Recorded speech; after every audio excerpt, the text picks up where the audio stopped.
Welcome back to the Warhammer Rumble. This week we'll be discussing issue 8 of the Hatchet Part Works Warhammer 40k Combat Patrol Magazine, where we have the second part of our 10 Termagants and Ripper Swarm unit. We have our third and final sprue to make the Termagants, 10 28mm bases for the Termagants, and a 40mm base for the Ripper Swarm. When I get done with the magazine, I will go paint them, put them together, well, not in that order, and come back and show you what they look like. So let's get in the magazine.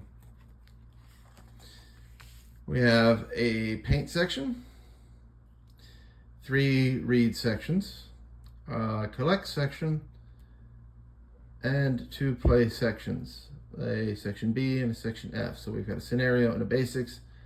We've got a section B for the collect, for the Tyranids, page 4. For the read sections, we've got section A for the Imperium, page 7, 2 section C's, Tyranids, pages 8 and 9, and for paint is, of course, section C, guide number 4, where we base in Wraithbone. Once again, I will be using the spray paint. Then we paint the carapace in Bracknar Burgundies and tidy up our base coats. Now next week, when we get the new paints, we're going to be adding some black to them and some gold to the Space Marines. And this is what they are going to look like when we're done. So our first read section is page 7 about the Imperium, the Departamento Munitorium. Wars are not only fought with valor and cunning, but with logistics. Within the Imperium, the vast task of supplying its trillion-strong armies falls to the venerable Departamento Munitorum. So, we got a unit of Tempestuous Scions receiving a much needed resupply of last packs and weaponry in the field. Lifeblood of the Imperium. Whatever its faults, without the Departamento Munitorum, the Imperium would collapse. Without the regiments of the Astra Militarum, the Departamento Munitorum raises thousands of worlds would fall. And without the constant supply of material provided by the Munitorum, even the most stalwart warriors would starve to death or be overrun when their ammunition ran out. The sign of office, supplying a realm the size of the Imperium, requires ruthless standardization. Munitorum approved gear is always stamped with their symbol for reference. Section C, Tyranids, page 8, the Second Tyrannic War. After the First Tyrannic War, the Imperium dared hope that the Tyranids were banished forever. They were wrong. Centuries later, the Tyranids returned in even greater numbers. Spearheaded by a high fleet designated Kraken, the Tyranids scored dozens of worlds in a conflict surpassing the First Tyrannic War. By the time the Imperium realized a second Tyranid invasion was underway, countless worlds had already fallen. Where High Fleet Behemoth had struck in a brutal singular assault, High Fleet Kraken launched its invasion via numerous smaller but no less deadly tendrils, which attacked on dozens of different fronts. Even when the Imperium did successfully manage to intercept the Tyranids, the tactics employed by the High Fleet Kraken proved just as devious as their strategy. The Battle of Aeden. It was not only humanity who suffered at the hands of High Fleet Kraken, the Eldari also bore horrifying losses at the jaws of this hive fleet. The Idean craft world, a colossal city ship home to many Eldari, was invaded by a huge swarm of Tyranid war organisms. And we've got a art of the Guardians of Aedan desperately hold the line against their monstrous foes. And we've got Itcher 4 or Itcher 4. On Itcher 4, the Imperium finally ended the Second Tyrannic War, and Marnus Calgar got his revenge. On countless occasions before the battle, the Tyranids used their adaptiveness and learning from previous encounters to secure victory. Here was the Imperium's turn. Marnus Calgar led battle-hardened veterans from fighting on Macragge in a series of devastating assaults on Hive Fleet Kraken's forces. When the Swarm Lord took to the field, Calgar once again dueled the beast, managing to fell it and securing victory for the planet's defenders, albeit with heavy losses on the Imperium side. Page 9 talks about the Great Devourer. Whatever the mysterious goals of the hive mind, to their enemies, the Tyranids seem to live only to feed. Nothing can satisfy the Tyranids' ravenous appetite for biomass. They leave only ruin in their wake, harvesting any and all organic matter they encounter. So we've got some Tyranid warships hungrily crack open a wing of Imperium vessels. If the Devourer arrives, pray to the Emperor for salvation. The Tyranids are often called the Great Devourer. This is no mere nickname. Everything the Tyranids encounter is eaten and incorporated into the swarm.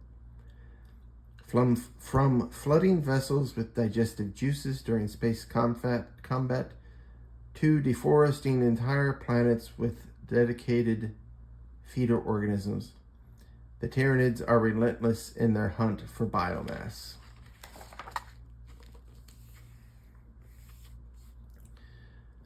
Death of a world. Invade, overwhelm, consume. Tyranid invasions follow a clear series of stages, a recipe for death that has seen the ruin of innumerable planets.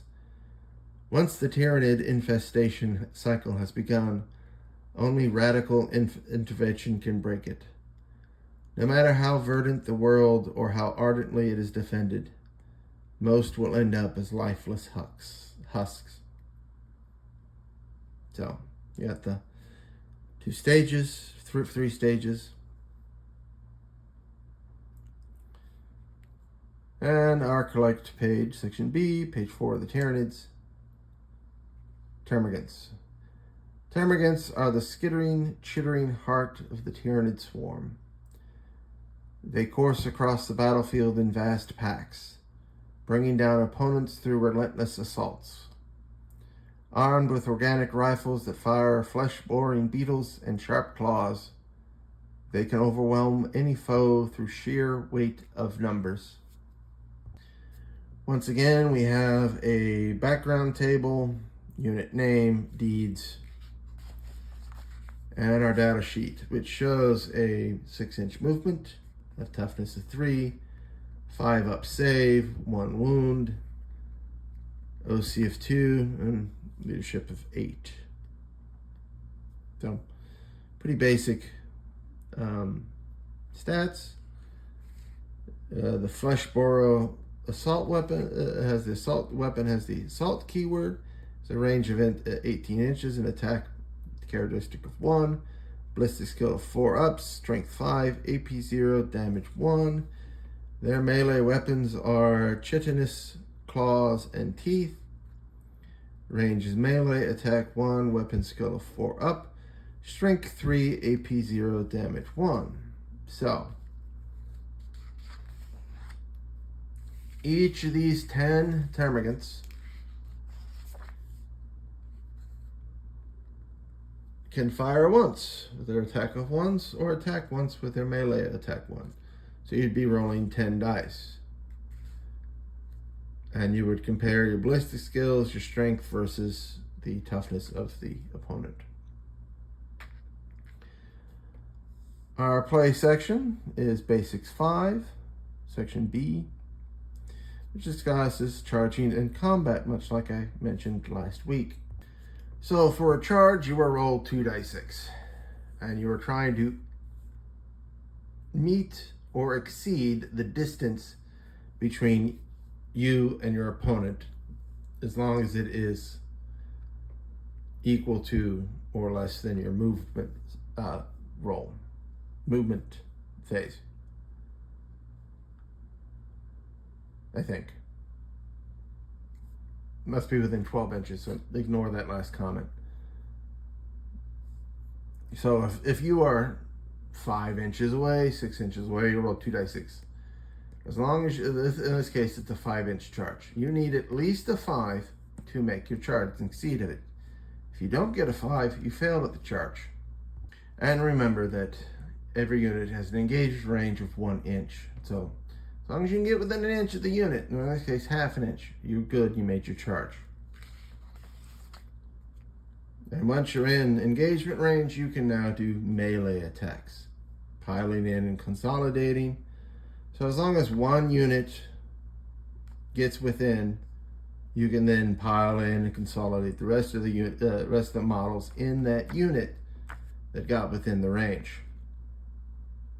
And we got our fight phase. So scenario 4, ambush predators.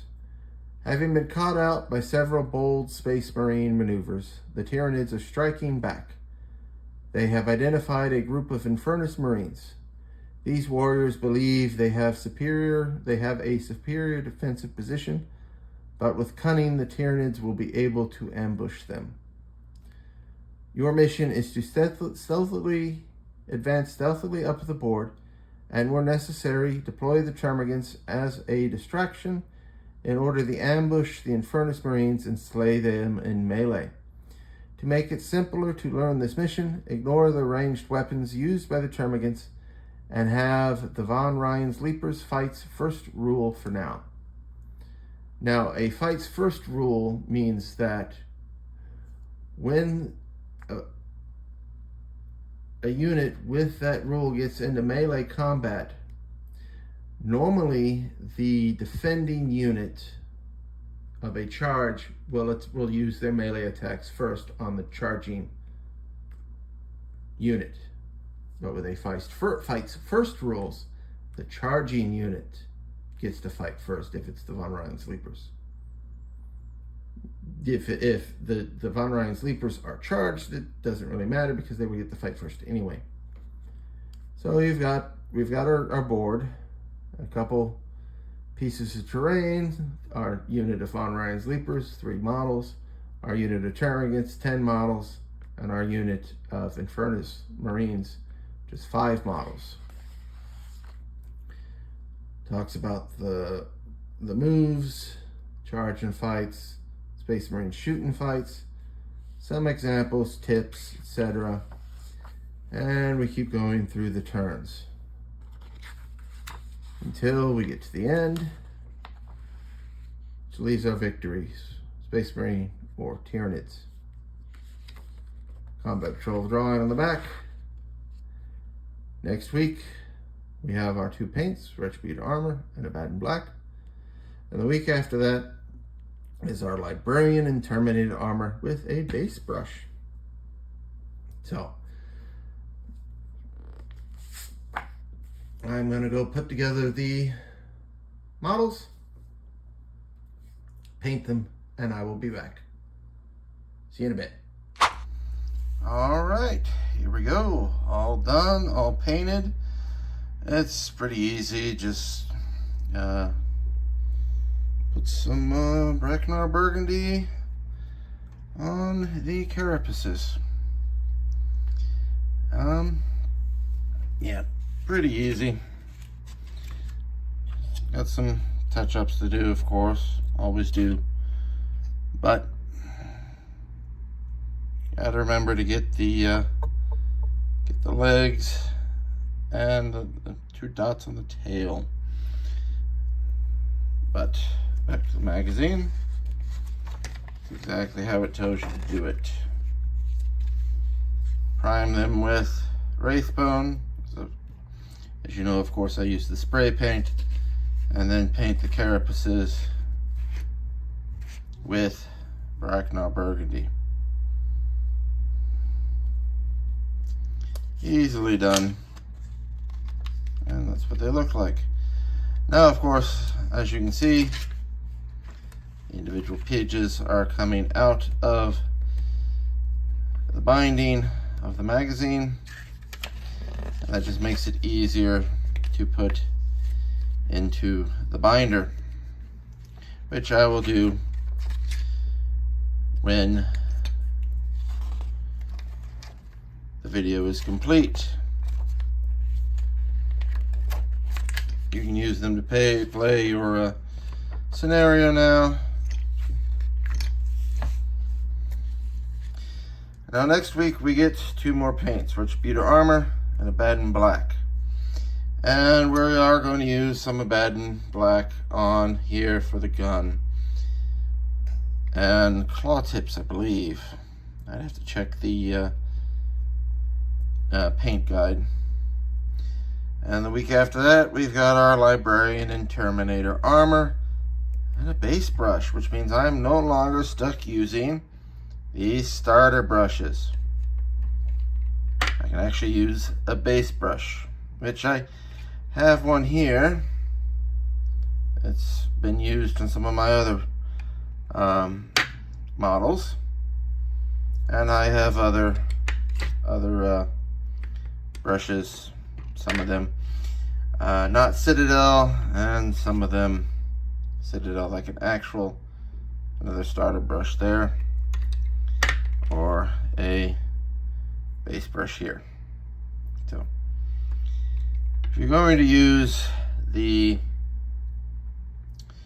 real hair ones, which are the better ones, they're a little bit more expensive, but you need to take care of the brush tips and not get, I haven't been taking as much care of them.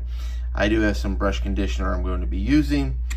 The synthetic ones, let's keep the paint out of the ferrule, which I failed to do on this one, and they should be just fine. Citadel makes a variety of paints, brushes. As you can see here, I have a layer brush, another layer brush. So actually these are both essentially layer brushes, same size. One's just real hair and the other one is synthetic. Same with this one here, it's a dry brush,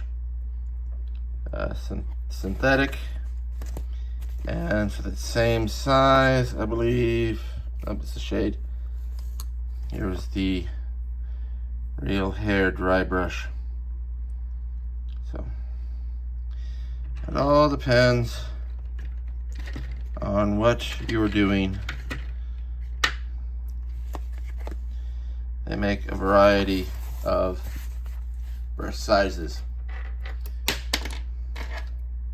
So next week we will go over Retributor Armor, Abaddon Black, and the week following that is our Terminator Armored Librarian. As you can see, base is Crag Blue. He's got some Wraithbone here and some Retributor Armor, and there's the especially there's some Abaddon Black in the underside.